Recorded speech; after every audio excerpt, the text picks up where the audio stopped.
Science মানে ভাবছো জটিল, পাচ্ছ ভীষণ ভয়। স্ট্র্যাটেজিটা সঠিক রেখো, আসবে তবেই জয়।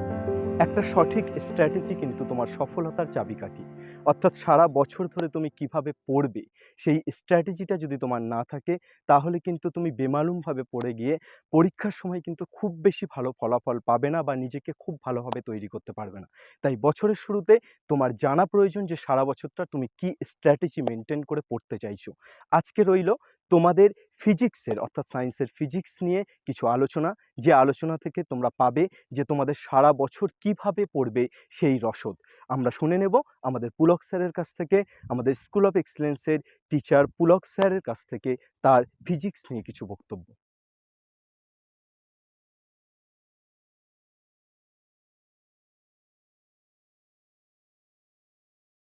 আমি পুলক স্যার। আমি তোমাদের স্কুল অফ এক্সিলেন্স ইউটিউব চ্যানেলে ফিজিক্স পড়াবো। তোমরা যারা মাধ্যমিক পরীক্ষা দিয়ে উঠলে, যারা ভাবছো সায়েন্স নিয়ে পড়বে, ভবিষ্যতে ভালো রেজাল্ট করবে, কিভাবে সহজে তোমরা ফিজিক্স সাবজেক্টটাকে পড়লে ভালো রেজাল্ট করতে পারবে, আজকের এই ভিডিওটায় আমি তার সায়েন্টিফিক দিকগুলো নিয়ে আলোচনা করব। এবং আমি আশাবাদী যে তোমরা এটা যদি ফলো করো তাহলে তোমরা অবশ্যই ভালো রেজাল্ট করবে। দেখো, সায়েন্স নিয়ে পড়ছো, তোমাদের নিশ্চয়ই কোনো এম আছে। সেটাকে কার্যকরী করতে হলে একটা নির্দিষ্ট পরিকল্পনা কিন্তু আমাদের থাকতে হবে। নির্দিষ্ট পরিকল্পনা ছাড়া এগোলে বেশি দূর কিন্তু এগোনো যাবে না। তাই আমি বলবো, শেষ অবধি তোমরা এই ভিডিওটি দেখো এবং যে কথাগুলো বলবো নোট করো এবং সেরকমভাবে তোমরা মেনে চলো। দেখবে খুব সহজেই খুব দুর্দান্ত রেজাল্ট করতে পারবে। যে কোনো একটা প্রজেক্ট বা কোনো মিশন যখন আমরা করি, আমরা 4টে স্টেপে ভাবতে পারি পুরো বিষয়টাকে কমপ্লিট করার জন্য। প্রথম ঠিক করতে হবে আমাদের গোল কি। আমি সায়েন্স নিয়ে পড়বো, ক্লাস 12-এর পর ইঞ্জিনিয়ারিং এন্ট্রান্স এক্সাম, জেই বা নিট মেডিকেল এন্ট্রান্স এক্সাম, বা তুমি অনার্স নিয়ে পড়তে চাও, তোমাকে এই গোলটা ঠিক করতে হবে। সেকেন্ড, এই যে তুমি গোলটা ঠিক করলে তার জন্য কিছু নির্দিষ্ট পরিকল্পনা বা প্ল্যানিং করতে হবে। থার্ড স্টেপ হচ্ছে তোমাকে ওই প্ল্যানগুলো এক্সিকিউট করতে হবে। আর ফোর্থ, এই যে তুমি প্ল্যানিং করলে সেটাকে ইভ্যালুয়েট করতে হবে বা মূল্যায়ন করতে হবে যে তুমি কতটা সফল হলে। যদি এই প্ল্যানে এতে তুমি সফল না হও, তোমাকে আবার প্ল্যান বি ভাবতে হবে। কিন্তু প্ল্যানিংটা মাস্ট, প্ল্যানিং ছাড়া কিন্তু এগোনো যাবে না। আমি তোমাদের আজকে স্টেপ ওয়াইজ তোমাদের দেখাবো কিভাবে করলে বা কিভাবে পড়াশোনা করলে খুব সহজেই খুব ভালো রেজাল্ট তোমরা করতে পারবে।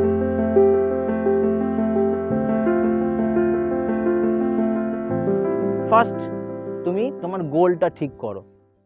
আমি সায়েন্স নিয়ে পড়বো এবং আমি হয় ইঞ্জিনিয়ারিং এন্ট্রান্স এক্সাম বা নিট দেব।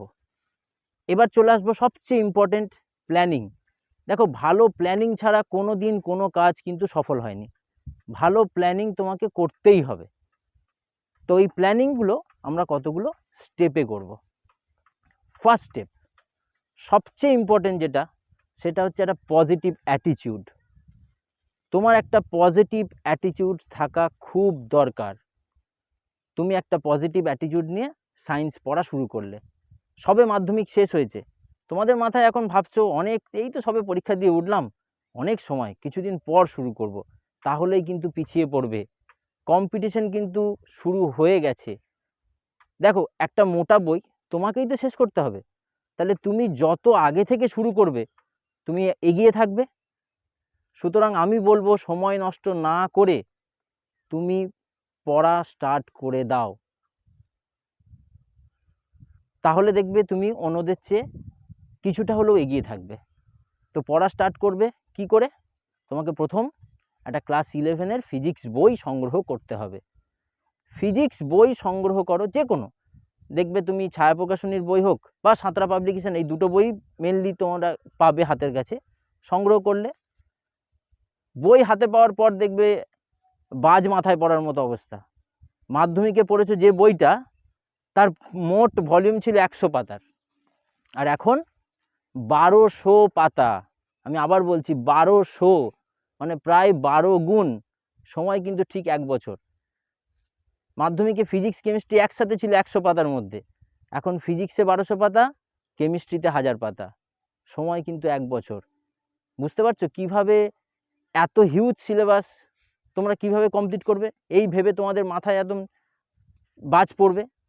কিন্তু দেখো, যদি সিস্টেমেটিক্যালি এগোও, খুব সহজেই এই 1200 পাতা কেন, আরও বেশি সিলেবাস তোমরা কমপ্লিট করতে পারবে। তাহলে প্রথম তোমরা বই জোগাড় করবে, এবার বইয়ের সূচিপত্র খুলবে। সূচিপত্রতে দেখবে প্রত্যেকটা বইয়ের বা প্রত্যেকটা সাবজেক্টের বইয়ের সূচিপত্রতে চ্যাপ্টারগুলো আলাদা আলাদাভাবে করে দেওয়া আছে। তোমরা কিন্তু অ্যাজ এ হোল বইটাকে দেখবে না বা বই দেখে ভয় পাবে না, তোমরা চ্যাপ্টার চ্যাপ্টার করে ভেবে নেবে।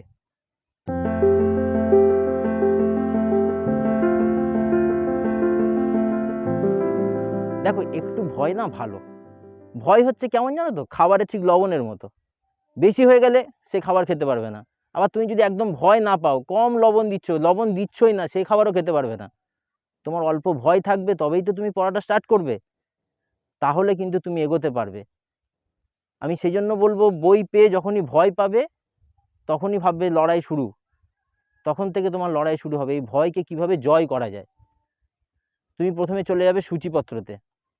সূচিপত্রতে দেখবে টোটাল 15টা বা 16টা চ্যাপ্টার আছে। এবার তুমি এক একটা চ্যাপ্টার ধরে ধরে পড়া শুরু করো। কখনোই ভেবো না আমাকে এত বড় সিলেবাস, এত মোটা বই শেষ করতে হবে। ধরো প্রথম যে চ্যাপ্টার, পরিমাপ, একক এবং তার ডাইমেনশন যেগুলো, সেই চ্যাপ্টারের কথায় আসি। তুমি একটা চ্যাপ্টার সিলেক্ট করলে এবং ভাবলে আমি 1 সপ্তাহের মধ্যে চ্যাপ্টারটা কমপ্লিট করব। কিভাবে করবে? প্রথম তুমি চ্যাপ্টারটা থরলি পড়লে একবার। দেখো, এখন পড়াশোনার মাধ্যম তো অনেক।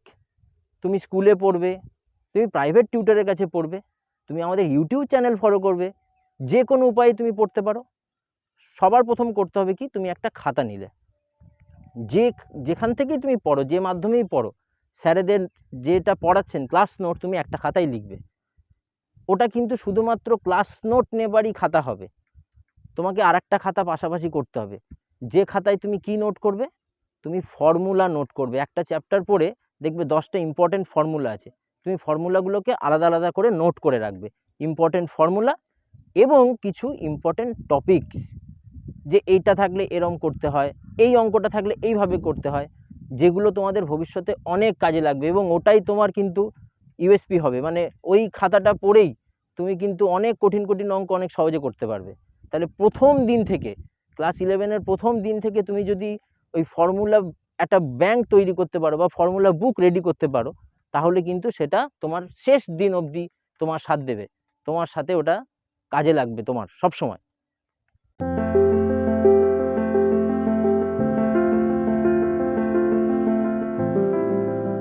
ফর্মুলা খাতাগুলো বানানোর পর তোমাদের আরেকটা খাতায় করতে হবে কি, গাণিতিক সমস্যাগুলো লিখতে হবে, মানে নিউমেরিক্যাল প্রবলেমগুলো। এইটা কিন্তু আমাদের ফিজিক্সের জন্য ভীষণ ইম্পর্টেন্ট। তোমরা জানো, মোট পরীক্ষা 100 নম্বরের, তার মধ্যে 70 থিওরি, 30 প্র্যাকটিক্যাল। 70-এর মধ্যে 30% থাকে শর্ট কোশ্চেন, বাকি 40% থাকে থিওরিটিক্যাল প্রশ্ন, আর বাকি যে 30%, মানে প্রায় 21-22 নাম্বার, সেটা থাকে নিউমেরিক্যাল, মানে গাণিতিক প্রশ্ন। এবং ম্যাক্সিমাম ছেলে মেয়েদের শুনি যে স্যার এই অঙ্কটা পারছি না, গাণিতিক সমস্যা নিয়ে তাদের কিন্তু খুব সমস্যা দেখা যায়। এইটা কিন্তু তোমাদের, যদি এই সমস্যা দূর করতে হয়, বছরের শুরু থেকে অঙ্কগুলোকে আলাদাভাবে তোমাদের কিন্তু সময় দিতে হবে। একটা খাতা নাও, সেখানে দেখবে বইতেও এরকমই থাকে, সহজ গাণিতিক প্রশ্নাবলী, তারপর কঠিন, তারপর হটস, এইভাবে থাকে। তো তোমরাও প্রথম করবে কি, সহজ গাণিতিক প্রশ্নগুলো ট্রাই করবে। সবার প্রথম দেখবে বইয়ের যেগুলো করে দেওয়া অঙ্ক, সেগুলো পারছো কিনা বুঝতে, কোন ফর্মুলা ব্যবহার করে হচ্ছে। সেকেন্ড, তুমি নিজে ট্রাই করো সহজ গাণিতিক প্রশ্নগুলো, তারপর আস্তে আস্তে কঠিনের দিকে যাব। লাস্ট আর আরেকটা হচ্ছে আরেকটা খাতায় তুমি করবে নিজের জন্য নোট, নিজস্ব হাতের লেখায় ওন হ্যান্ড রিটেন নোট দরকার। কেন? দেখো, তুমি স্যারের কাছে পড়ছো, স্যার একরকম বোঝাচ্ছেন, কিন্তু তুমি কি বুঝলে, তোমার কতটা পরীক্ষায় লিখতে হবে, সেটা যদি তুমি খাতায় আলাদা করে লিখে রাখো, তাহলে কিন্তু সেটা অনেক ভালো হবে, অনেক ফলপ্রসূ হবে। পরীক্ষার আগের দিন দেখবে এই খাতাটাই তোমার সবচেয়ে বেশি কাজে লাগছে। এই খাতা পর্ব যদি তোমরা ঠিকভাবে করে নাও, এই খাতাগুলো যদি ঠিকঠাকভাবে তোমরা সাজিয়ে নিতে পারো, এইটা হচ্ছে আমাদের প্ল্যানিংয়ের একটা বড় পার্ট। এইটা হলেই দেখবে রেজাল্ট কিন্তু ভালো হবে। এরপর চলে আসবো আমরা থার্ড পার্ট, সেটা হচ্ছে এই প্ল্যানকে কিভাবে আমরা এক্সিকিউট করব। এই এক্সিকিউট করার জন্য এই প্ল্যানটা আমাদের খুব দরকার। কিভাবে করব?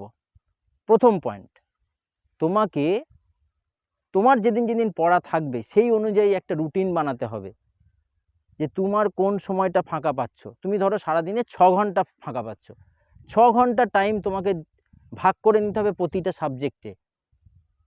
তারপর তোমাকে কিন্তু পড়াটা স্টার্ট করতে হবে। এটা কিন্তু বছরের শুরুর প্রথম থেকেই করতে হবে, তবে তোমরা প্রত্যেকটা সাবজেক্ট আলাদা আলাদা করে যত্ন দিয়ে পড়তে পারবে।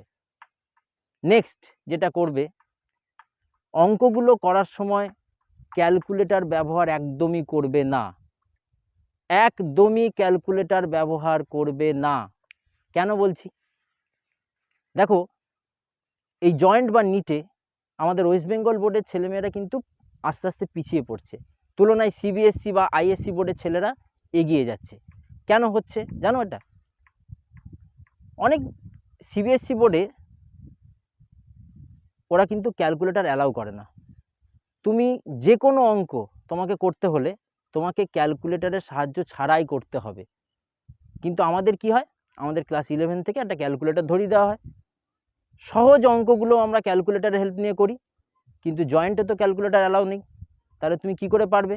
এই 2 বছর তোমার ক্যালকুলেটর ব্যবহার করে করে তোমার ব্রেন তো সেই সহজাত যে অঙ্কগুলো তোমরা করতে পারতে, মুখে মুখে গুণ, সেগুলো তোমরা করতে পারবে না। তাহলে ক্যালকুলেটরকে কিন্তু একদম শুরুর দিন থেকে দূরে রাখো। ক্যালকুলেটর একদমই রাখবে, ক্যালকুলেটর একদমই রাখবে না কাছে। আর একটা জিনিস যেটা করতে হবে, আমরা সবাই বাংলা মাধ্যমে পড়ছি, বাংলা টার্মের সাথে সাথে ইংলিশ টার্মগুলোকেও খাতায় নোট করো, কারণ ক্লাস 12-এর পর আর কিন্তু বাংলায় পড়া যায় না। 2 বছর তুমি বাংলায় ভাবছো পড়ে নেবো, তারপর কি করবে? তাহলে এই তারপরের অবস্থায় যদি ইংলিশ নিয়ে পড়তে হয়, তোমাকে তার শুরুটা 2 বছর আগে থেকে করতে হবে। ধরো মহাকর্ষ চ্যাপ্টার পড়ছো, কিন্তু মহাকর্ষের ইংলিশ হচ্ছে গ্র্যাভিটেশন। এই গ্র্যাভিটেশনটা তুমি খাতায় নোট করো, 2-4 বার শুনতে শুনতে দেখবে তুমি ইংলিশ টার্মটার সাথেও হ্যাবিচুয়েট হয়ে যাবে। এইটা কিন্তু আমাদের এইভাবে কিন্তু তোমাকে এই এক্সিকিউট করতে হবে এই প্ল্যানিংটা। আর সবচেয়ে ইম্পর্টেন্ট সেটা হচ্ছে রিভিশন।